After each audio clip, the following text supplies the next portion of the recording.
দশম শ্রেণীর অনুশীলনী 5.1 আমরা সমাধান দেখব 1 নম্বর অঙ্ক। আমাদের 1 নম্বর অঙ্কটি দেওয়া আছে ay divided b minus by divided a is equal two a square minus b square. এটাকে আমাদের সমাধান করতে হবে। তো প্রথমে আমরা এই ভগ্নাংশ দুটির লসাগু করে নেব। ধরো b এবং a, যদি a এবং b এর লসাগু নিই তাহলে আমাদের লসাগু আসবে ab। প্রথম ভগ্নাংশের b দ্বারা ab কে ভাগ করলে আমরা পাবো a দ্বারা ay কে গুণ করলে a square y minus a দ্বারা ab কে গুণ ভাগ করলে থাকবে আমাদের b দ্বারা by কে গুণ করলে পাবো b square y is equal two a square minus b square. এবার আমরা এটাকে বজ্র গুণ করব। দেখো এখানে a স্কয়ার মাইনাস b স্কয়ারের নিচে কিছু নেই, অর্থাৎ 1 দ্বারা a square y minus b square y কে যদি গুণ করি তাহলে আমরা পাবো a square y minus b square y is equal to ab into a square minus b square.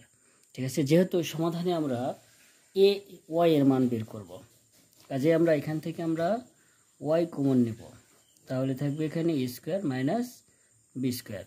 যদি y কমন নিই, এখান থেকে y কমন নিলে থাকবে a স্কয়ার, তারপরে মাইনাস b স্কয়ার, y থেকে y কমন নিলে থাকবে b square is equal to ab into a square minus b square, বা y is equal to ab into a square minus b square divided by, যেহেতু a square minus b square y এর সাথে গুণ আকারে আছে তাহলে এই পাশে আসলে হবে ভাগ, তাহলে a square minus b square নিচে আসবে। অতএব y is equal two a square minus b square, a square minus b square কেটে যাবে, থাকবে আমাদের ab। অতএব নির্ণয়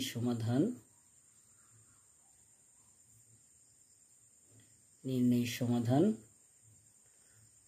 y is equal to ab, এটাই হচ্ছে আমাদের কাঙ্ক্ষিত আনসার।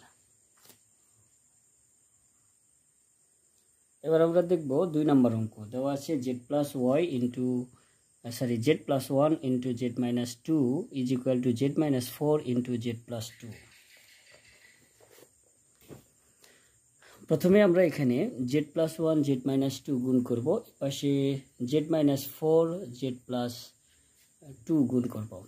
তাহলে প্রথমে z গুণ করলে z স্কয়ার, z মাইনাস 2 গুণ করলে minus 2z, plus 1 plus z গুণ করলে আমরা পাবো প্লাস z, প্লাস 1 মাইনাস 2 গুণ করলে minus 2 is equal two z গুণ করলে z square, plus z plus 2 গুণ করলে হবে plus 2z, minus 4 plus z গুণ করলে মাইনাস 4z, মাইনাস 4 এবং প্লাস 2 যদি গুণ করি তাহলে পাবো মাইনাস 8। ক্লিয়ার? এবার কি পাই দেখি, z স্কয়ার মাইনাস হচ্ছে 2z থেকে z বিয়োগ করলে থাকবে মাইনাস z মাইনাস 2। ঠিক আছে, এখানে z square minus 4z plus 2z থাকবে আমাদের মাইনাস 2z মাইনাস 8। এবার আমরা এটাকে পক্ষান্তর করব, z স্কয়ার z এ পাশে নিব আর হচ্ছে 2 কে এ পাশে পার করে দিব, তাহলে z square minus z square এ পাশে আসলে হবে প্লাস z স্কয়ার, এ পাশে এসে হবে minus z square, minus 2z এ পাশে এসে হবে plus 2z is equal two minus 8, এ পাশের মাইনাস 2 এ পাশে আসলে হবে প্লাস 2। সেইটা আমরা একটু লিখব পক্ষান্তর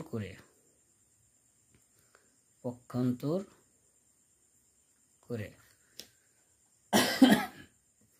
বা এখানে plus z square minus z square কেটে যাবে, আর প্লাস 2z থেকে z বিয়োগ করলে থাকবে আমাদের z is equal two plus minus 8 থেকে প্লাস 2 বিয়োগ করলে থাকবে আমাদের মাইনাস 6। অতএব নির্ণয় সমাধান z is equal two minus 6, এটা হচ্ছে আমাদের কাঙ্ক্ষিত অ্যান্সার।